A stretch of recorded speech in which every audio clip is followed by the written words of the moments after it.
Түлкі мен маймыл. Бір күні түлкі жортып жүріп, қақпан үстінде өліп жатқан бір балықты көреді. Түлкі балықты құйрығымен сипап тартып қарайды, бірақ қақпаннан шығара алмайды. Балық үлкенірек екен, түлкінің құйрығының қуаты келмейді. Балықты алып жей алмай ызаланып, жолмен жортып келе жатса, түлкінің алдынан бір маймыл ұшырайды.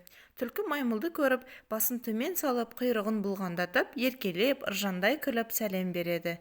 Маймыл сәлемін алып: «Жол болсын, түлкі би, бұрын мұндай құрмет қылмаушы едіңіз, енді қалайша құрмет қылдыңыз?» дейді.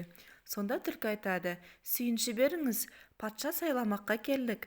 Көп аңдар, көп жандар кеңес қылып еді. Арамыздан патша сайлаймыз», деп маған ақыл салды. «Сенің білімің көп еді», деді. Менен маймылдың білімі көп, адамзатқа ұқсайды. Менің тілімді алсаңыздар, маймылды патша сайлаңыздар. Үлкен кішіміздің жайымызды білер, әділетсіз іс қылмас.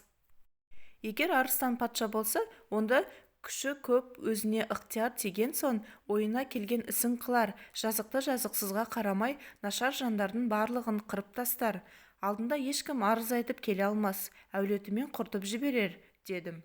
Жиылғандарға менің ақылым ұнады. Түлкі бидің ақылы табылған ақыл, деді. Патша сайламаққа арыстан жарамайды екен, бәрімізге де зиян келтіреді екен. Маймылды патша сайлайық, нашардың сөзін тыңдар, адамзатқа ұқсаған әділетті, ақылы көп шығар, тез тауып келіңіз, деді. Сіздің қайда екеніңізді білмей, жан-жануар түс-түс жаққа қарап іздеп кетті. Бәрінен бұрын сізге келіп мен жолықтым. Құрмет қылып тұрғанымның мәнісі осы еді.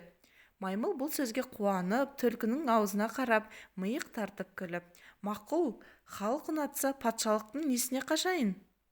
Әлім келгенше әділетпен іс қылармын. Түлкі, сенің жақсылығыңды ұмытпаспын. Келіннің бетін кім ашса, көзіне сол ыстық деген. Сүйіншіңді ондап берермін. Қолыма билік тиген уақытта сенің айтқан сөзіңді жерге тастамаспын. Жүргін, бастағын», дейді. Түлкі біраз жерге бастап келді де, манағы қақпан мен балыққа жақындаған уақытта тоқтап тұра қалды. Маймылға қарап: «Әй патша, бір өтінішім бар, менің қарным аш. Сіз бір дуа қылыңыз. Мен әумин десем, Құдай қабыл қылар, бір тамақ табылып қалар», дейді. Сонда маймыл өз тілімен дуа қылды. Түлкі әумин деп алдыңғы екі аяғын көтереді. Дуа қылып болғаннан соң түлкі маймылды бастап бір қырдан қылт етіп шыға келгенде, манағы қақпанға қойған балыққа жолығады. Сонда түлкі маймылға: «Сіз дуа қылып едіңіз, мен әумин деп едім, сонымен қабыл болған екен. Даяр тамаққа жолықтық. Өлмесін деген құлға өлі балық жолығар деген осы. Міне жеңіз», дейді. Сонда маймыл: «Қарным ашты деген едіңіз, өзін жей ғой. Мен бүгін ас жемесем де қуанышыммен ақ тоқпын», дейді. Түлкі: «Ей маймыл патша, егер 6 күн аш жүрсем, астың алдын әуелі сіз татпай қайтып жеймін. Би патшасынан бұрын ас жемейді. Аш та болсам, әдепсіз қылық көрсетпейтін білімді бидің баласымын», дейді. Сонда маймыл қақпанға қарай аяғын бір басып қалғанда, сарт етіп аяғын шабады. Қақпанның серпуімен балық ыршып барып, басқа жерге түседі. Түлкі қағып алып жеп қояды. Сонда маймыл ойлап тұрып: «Патша болған соң ғана кешемін.